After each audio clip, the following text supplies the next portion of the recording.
बोलो साजेश्वर महादेव की, बोलो रामा पीरनी। आज आ जेगोल गामनी पवित्र भूमि अरे मैं खास करीने समग्र दांतीवाड़ा तालुको जे कहेवाय एमां आपणी सौथी पहली मीटिंग पाटली मुकामे रामापीरे पहली मीटिंग करी અને એ દિવસે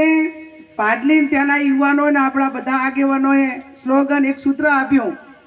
કે બનાસની બેન ગેની બેન એ આ ભૂમિ ઉપરથી સૂત્ર જ્યારે એને જાહેરાત કરવામાં આવી હતી એ સૂત્ર તમારું જિલ્લામાં તો ગયું, રાજ્યમાં તો ગયું, દેશમાં તો ગયું ને હવે અત્યારે ગેની બેન એટલે કોણ કે બનાસની બેન ગેની બેન આ સૂત્ર દાંતીવાડાએ તાલુકે આપ્યું એ આખી જિંદગી જ્યારે જ્યારે કોઈ પણ ઇલેક્શન કે ક્યારેક યાદ કરી હશે એ ટાઈમે આ હંમેશા અત્યારે પણ છોકરા બધા જ આ નારા સાથે સૂત્રો બોલાવતા હોય છે એવી આ પવિત્ર ભૂમિની એક સ્લોગનનો મને જે ભેટ મળી છે એના ભાગરૂપે આજે આપણા નાગપુરી બાપુ પ્રમુખ શ્રી નટુભા બેન શ્રી પીનાબેન આપણા સૌ વરિષ્ઠ આગેવાનો જેણે મારું સન્માન કર્યું છે એવા તમામ સર્વ સમાજના મારા વડીલો, યુવાન ભાઈઓ, બહેનો અને આપ સૌ આમંત્રિત મહેમાનો, ચૂંટણી પછી મામેરાની માદર ખવડાવવા આપણે કોલ્ડ સ્ટોરેજની અંદર ત્યાં આપણે મીટિંગ રાખી હતી ત્યારે આવી હતી અને તમે માત્ર ખૂબ પણ સારી રીતે ત્યાં બધા જ આગેવાનો હાજર રહી અને એક આપણને જીત પછીનો સૌનો આભાર વ્યક્ત કરવા અને આવનાર સમયની અંદર તમે બધા જવાબદાર આગેવાનોએ ગ્રામ્ય વિસ્તારમાં જઈને ક્યાંક નાના મોટી કામ માટેની ગેરંટી લીધી છે, ખાતરી લીધી છે, એમને આશ્વાસન આપ્યું છે. એના ભાગરૂપે 5 વાર મારાથી જેટલું પણ કામ થાય એટલું કોઈ પણ કામ કરવામાં પીછેહટ નહીં કરું એની પણ આપ સૌને હું ખાતરી આપું. પહેલી વખત લોકસભામાં બોલવાનો વારો આવ્યો બધા સાધુ સંતોને આપણે સૌને મેં ખાતરી આપી હતી કે લોકસભાની અંદર તમારા બધાના આશીર્વાદથી ચૂંટાઈને દઈશ તો પહેલામાં પહેલી ગૌ વંશ ને ગૌ હત્યા ઉપર પ્રતિબંધ મુકાય એ માગણી મારી પહેલામાં પહેલી હશે. અને એ માગણી જ્યારે સંસદમાં મેં મૂકી આખા દેશના સાધુ સમાજ, સંત સમાજ, હિન્દુ ધર્મ સાથે સંકળાયેલા તમામ જેને ગૌ માતાને રાષ્ટ્રીય માતાનો દરજ્જો મળે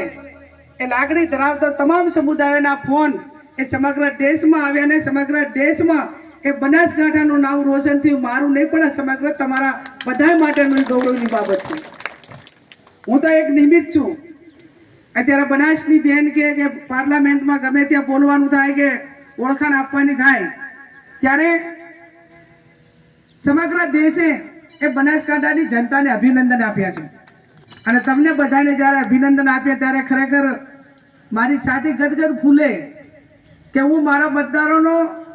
મારા આગેવાનોનો, સર્વ સમાજનો બદલો એ મારાથી જેટલો ઉતરવાય એટલો ઉતરીને રાત દાડો મહેનત મજૂરી કરીને તમને બધાને સંતોષકારક કામ થાય એવા કામ કરવા માટેના મારા પ્રયત્નો રહેશે. અને આ 29મી તારીખે પાટણ મુકામે આપણે જિલ્લા વાઇઝ, તાલુકા વાઇઝ, આપણા તાલુકામાં તો દરેક તાલુકામાં નાના મોટા કાર્યક્રમો કર્યા પણ આ બનાસકાંઠાને એ પાટણ જિલ્લો હોય, મહેસાણા, સાબરકાંઠા એ તમામ જિલ્લાના આગેવાનો, કોંગ્રેસ પરિવારને ઠાકોર સમાજ એ એવું ઈચ્છે છે કે અમારે બનાસકાંઠાના આગેવાનોનું સન્માન કરવું છે. બેનનું સન્માન તો કરવું જ પણ જે બનાસકાંઠાના મતદારો, ખમીર બનતા મતદારોએ કે જેણે તમામ સામે તમામ સત્તાઓ હતી, તમામ પ્રકારની વ્યવસ્થાઓ હતી, તમામ પ્રકારના પડકારો હતા, એ પડકારોને ઝીલીને એક લોકસભામાં એક ગરીબ સમાજની દીકરી એક સંસ્કૃતિની એવી જાળવણી કરી કે આજે પણ આ ભૂમિ એવી છે કે બેન દીકરી નર્મ ભાવે નર્મદાથી કંઈક માગે તો એને ક્યારે ખાલી હાથે પાછી ના મૂકે. આ સંસ્કૃતિ જે પરંપરા હતી એને તમે ફરીવાર પુરવાર કરી છે અને પુરવાર કરી છે ત્યારે આપ સૌ 29મી તારીખે પાટણ મુકામે ખૂબ મોટી સંખ્યામાં ત્યાં આવો અને આવો એટલા માટે કે સત્કાર સમારંભ તો છે જ પણ આવનાર જિલ્લા પંચાયતની ચૂંટણી હોય, તાલુકા પંચાયતની ચૂંટણી હોય, સરપંચોની ચૂંટણી હોય, 2027ની વિધાનસભાની ચૂંટણી હોય તો આ તમામ ચૂંટણીઓ હવે આ અત્યારથી કરીને 3 વર્ષની અંદર આ તમામ ચૂંટણીઓ યોજાવાની છે અને યોજાવાની છે ત્યારે જે આપણા સમાજવાદ જે સમીકરણ બે ઉમેદવારો નક્કી થાય અને લોકોના હિત માટે, લોકોના સુખાકારી માટે, લોકોના ટાંપા માટે એ પ્રતિનિધિઓ જીતે એના માટે કરીને એક વાતાવરણ પણ એટલું સારું જળવાઈ રહે અને એકાબીજાને જોવા, એકાબીજાને હૂંફ મળે.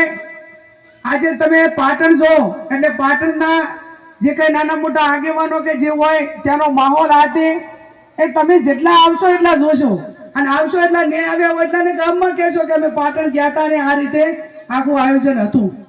એટલે ટૂંકમાં કહેવાનો અર્થ એટલો જ છે કે જેને પણ હવે ચૂંટણીઓ નાના મોટી લડવાની છે એ આગેવાનો વિશેષમાં વિશેષ લોકો વચ્ચે રહે અને મારી તમામ આગેવાનોને પણ વિનંતી છે, જે પક્ષના હોદ્દેદારો છે એમને પણ મારી હાથ જોડીને વિનંતી છે કે તમે હવે એવું નેતૃત્વ ઊભું કરો, એવા આગેવાનને ગ્રામ પંચાયતના સભ્યથી કરીને લોકસભા સુધી એવા માણસોને છૂટો